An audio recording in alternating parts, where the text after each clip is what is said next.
Hey, what's going on, guys? Welcome back to the channel. Coach Guy King here. Today I want to talk a little bit about thinking big. If I can get through this recording without laughing. All right, peace.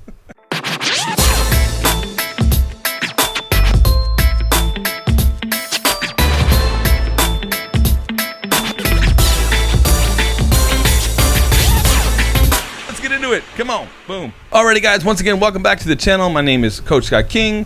I run a company called King Entertainment Events, DJsorlando.com, and I've been able to grow my business to over 6 figures and beyond. And I really started as a business owner in 2020, and I took all these classes on psychology and internet marketing and so many different other things. And all the learnings that I have, doing my best to get it into this video blog, but basically I'm just talking about the different things that I've come across, and maybe this could be happening to you, and I wouldn't want you to get stuck. So let's go ahead and let's get into a few things that have happened, right? So the first thing that came to my mind is that I was we were sitting down at an ale house, and we had just got done doing a bridal show, and one of the DJs comes up to me and says, "Hey, think about Cracker Barrel for a second."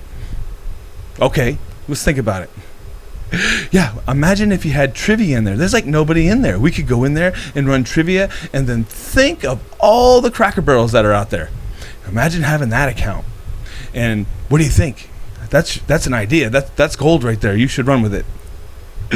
All right. So in the moment, I probably didn't quite know how to handle what was being presented, because in my mind, and since I've done a lot of sales, I've really started to get an understanding of how sales work. So basically, when you do sales, you want to, especially when you're first starting out, you kind of want to go with the flow. So if somebody's getting married, they're going to need a DJ. So that makes sense, right? So you could go to a Cracker Barrel, you could present this idea, it could be a blast, and all these wonderful things could happen. So let's talk about some of the hurdles that you're going to run into when you start to do something like this. Like, you got to go and talk to the person who's in charge, and then they have to, something like a Cracker Barrel, they probably have to bring this idea to corporate, and then they're going to have to run analytics and figure out how this works, for their budget, because they're going to have to pay for someone to be there to run trivia. And there's a lot of different things involved, right? So you could go from Cracker Barrel to Cracker Barrel to Cracker Barrel, pitching your idea and see if it takes. And that's not something I would spend my time on, because again, when you go back to sales, you want to do something where something's already going with the flow, right? Like, you want to sell something where it makes sense and it'll be less convincing. Like, the thing about the people that come to me, they're already convinced they know they need a DJ, so they just need to decide which one they want. So my job is just to present the material in the best possible way.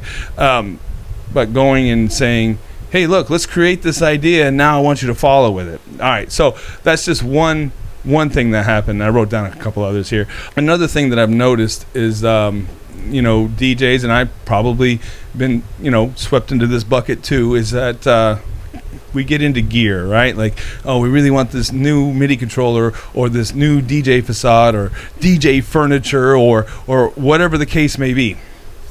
And it seems like when DJs get these kind of things, they think that's going to, cure all. And I can tell you a little story about when I bought my first photo booth. Like, I went to Atlantic City, I don't know, it must have been 10 years now, right? Like, DJing pretty heavy, I haven't done any sales, I haven't built a company, basically working for talent agencies. And I was like, I'm going to break off and do my own thing a little bit more and more and grow, right? And this was before 2020, before I knew anything about sales or psychology or anything. Like, I was just like, I'm going to go get a photo booth. Now, when I was at Atlantic City, they were running a sale, something like $7,000, and I got 2 photo booths. I still needed to get computers or whatever, and I was making pretty decent money, so I got it, and then I paid it off little by little. And I didn't realize at the time, just because I have a photo booth, that means they're not going to come flocking to me, right? Like, it doesn't work like that.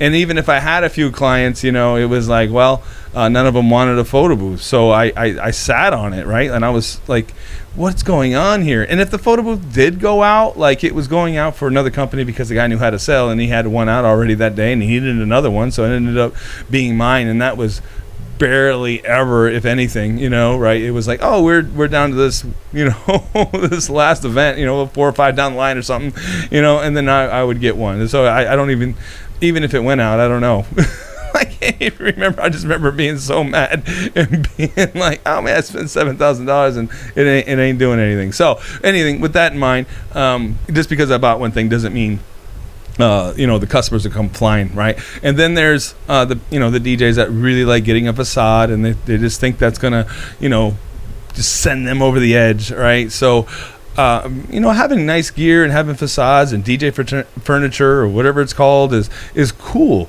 but not like the main thing you need, right? And I can understand DJs being geared, right? Geared to wanting gear, right? Because in order to be a DJ, you got to have turntables and you got to go out there and buy them. So you're like gear oriented. Like, I can't DJ without gear, or I can't get clients without a facade. You see how that psychology kind of grows with it, right? So my job with my team is to break down the psychology of how people are thinking or when they come up to you, so that you can make the right decision when someone comes to you and you understand more about where they're coming from, versus somebody coming up to me and creating an idea and then getting them to follow along with it. It's like if somebody says, let's go have a trivia at Cracker Barrel, and that's cold to hot, which is like the hardest thing to do. But if someone's already kind of warm because they know your name or they know they need a DJ or something like that, that means they're looking in your direction, instead of like taking someone who's looking over here and be like, hey, look over here and do this, right? Like, there's let's say 6 degrees of separation for that or something like that, right? You want to think more about what the person needs versus like creating a need, because that's going to be way harder to do than it is to solve a problem that the person already has.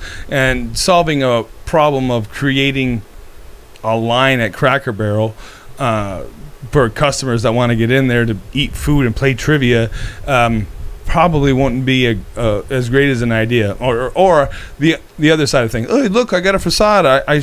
People are going to be lining up the door. I'm just going to show them a picture of this and we'll be good to go.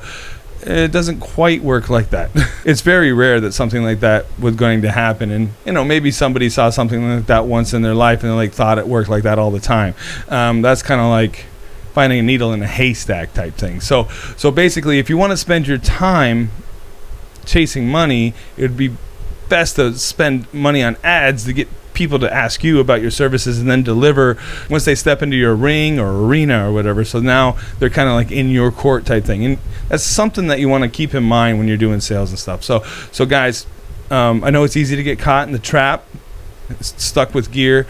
I mean, you can charge more money when you have more things like lights. Again, back to features and benefits. I got these moving headlights, right? And a bride doesn't know anything about moving headlights. You have to tell them why that's important. Okay, the lights can change color, but hey, look, check this out. I could turn these lights into a spotlight and spotlight you when you walk through the door, or spotlight you when you're doing your first dance. And if that's something that's interesting to you, I don't think they care too much about the lights, but they do care that they get spotlighted or have something fancy. So just something to keep in mind.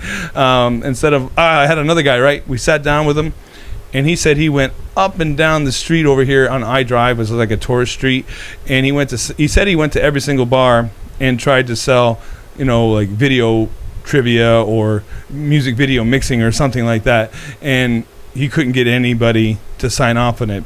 And basically, I applaud the guy for walking up and down the street and really hustling and trying to get a gig, more like a weekly thing.